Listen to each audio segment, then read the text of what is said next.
This is not my first time in Serbia, and one of the reasons I find myself back in this blessed nation, besides the fact that I like this country, besides the fact that the border situation is rather flexible these days, it's just a paradise for vegans. Here are some of the products that I picked up recently. Let us go through them. This is mashed potatoes, probably the easiest I've ever had to make, and you basically boil water, add this to the water, whip it, it becomes mashed potatoes instantly. It's tasty. This is usually vegan as well, but I would also like to add it to the mix because you have to boil water, but then you have to let the mixture sit for 15 minutes before you can start making your falafel balls and fry them. You can't really go wrong with tofu. I haven't tried the tofu of this brand before, as far as I remember. Usually I go for the refrigerated type. This time I'm going to try this, and usually I like to chop up tofu into cubes and fry it. This rice milk is quite good, to be honest. My favorite vegan milk is not rice milk, but I go with rice milk here because it seems to be on discount, and so I like to have it with either chocolate powder, coffee, or tea. And I also use it with the mashed potatoes I showed you earlier. This is one of 4 different variations I found of vegan cevapi.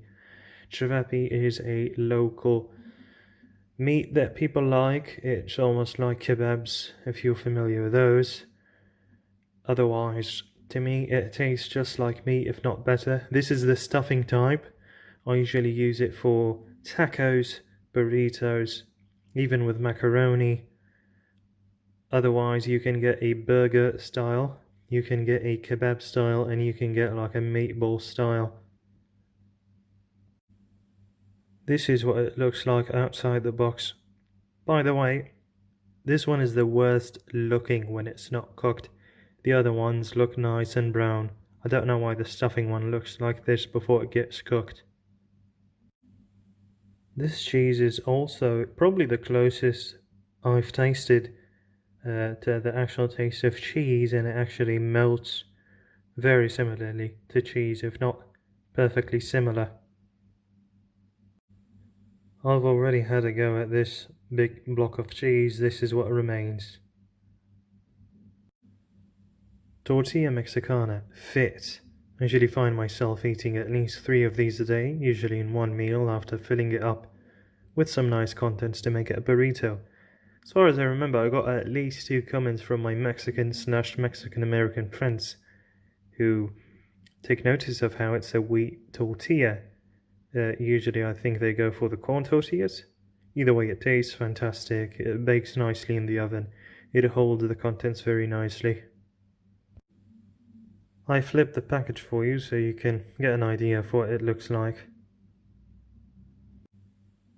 I like Roberto for the assortment of bread that Roberto has. I'm not sure if I tried this specific bread, but I'm not expecting anything short of greatness for having tried different products by Roberto in the past.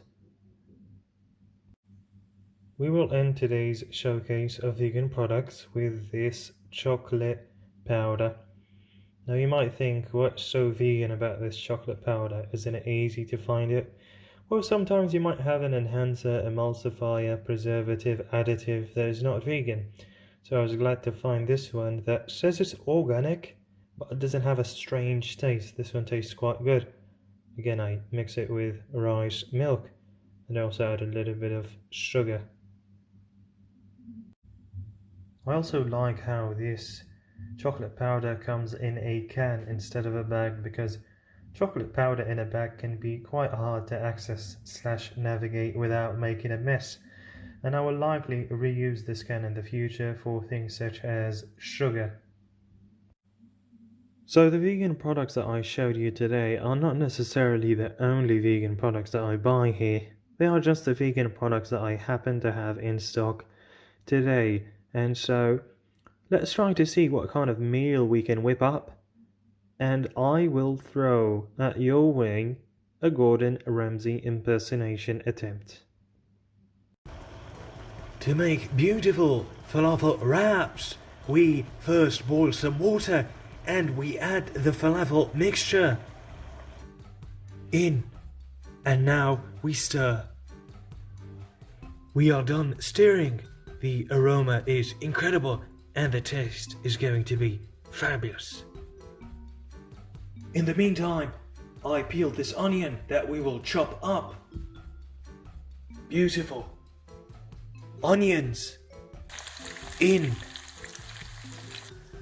While the onions caramelize, let's chop up and add this pepper to give it a nice kick. Peppers in, and as always, don't forget to season with pepper. Our onions have nicely caramelized. We have created two beautiful falafel patties.